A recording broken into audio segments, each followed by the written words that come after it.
Hey everybody, thanks for tuning back into Otram's YouTube channel. Today we're going to do heater tees on 100 series / LX470. As you can see, I've already taken the engine cover off. It's just 2 bolts at the front, 2 nuts at the rear, and it lifts off. You just got to watch out. There's a clip that holds one of the fuel lines back here. But yeah, and then heater tees back here, as you can see. This one is really gross, and I'm surprised it hasn't popped. And we're gonna take this wiring clip off just because it makes it a little bit easier. And it's just got, let's see here. Come on, focus. Well, it just snaps together and you just pop it apart. I'll set that guy up here. And then we're gonna take an assortment of pliers to undo these hose clamps. These are my favorite. They're easy red. I think they're called Parrots, but I'm not sure. They're easy to get in there. And then I also like just a regular pair of needle nose or duckbills. But basically you're just gonna pinch the clamps and wiggle them down the hose some. I should also point out, normally you would drain the coolant. Before you do this, I've got a big drain pan underneath, so I'm only going to, I'm gonna pull this without draining the coolant. That way I don't have as much to top back up when I'm done. Makes it a little bit easier. And then you can see these little Parrots work well for coming under here at the weird angles. And then a lot of times I'll work them around until they're an angle that's easier to get at, to where I can use my regular pliers. And that heater tee just broke undoing the clamps. So it was definitely time for these.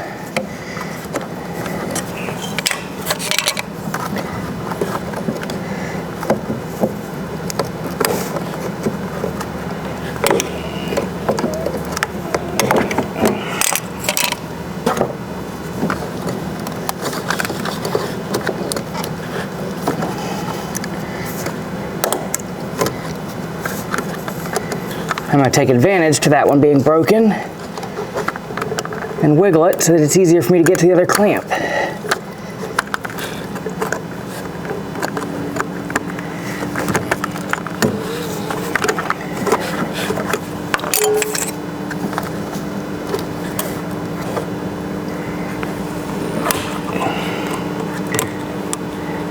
There we go.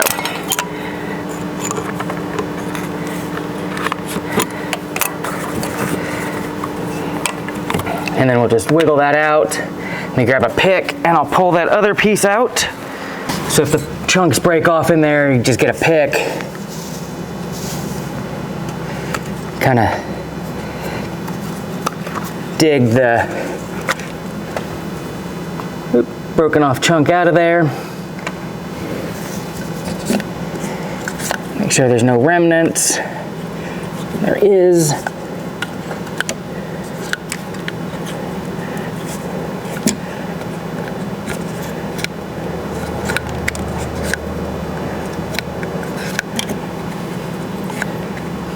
And this is an old dull pick.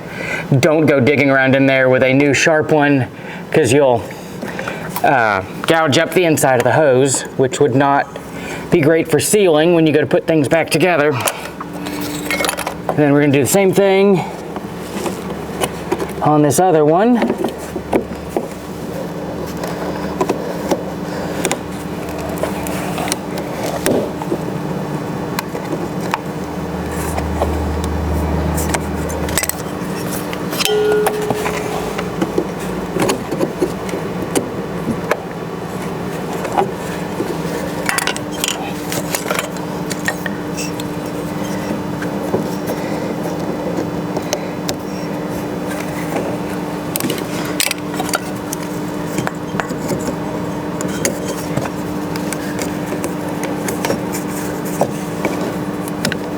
I'm hoping you guys can actually see some of what's going on in here. I couldn't really get a good camera angle.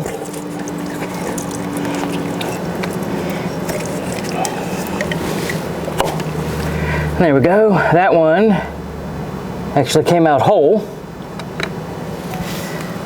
And I didn't bring the new ones up here with me. And then basically you just take the new ones, and I use the new plastic ones from Toyota. I've seen people use like aftermarket metal ones. I've tried them. They don't seem to really fit well. And the stock Toyota ones, they last, you know, as long as a timing belt does. So it makes more sense to me just to use what Toyota designed to go in there and just change it whenever I'm doing the timing belt.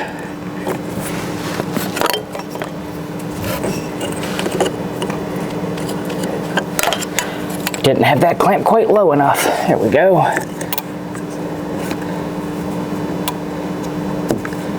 And you want to be a little bit careful manhandling the engine side pipes around.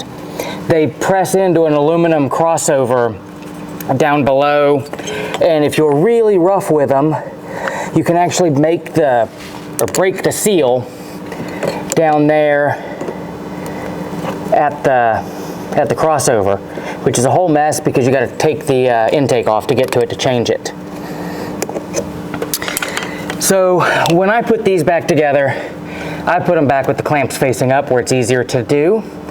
Depending on the age of your hoses, sometimes it can leak if you do that because the clamp had already set on the hose, you know, one way for 200,000 miles.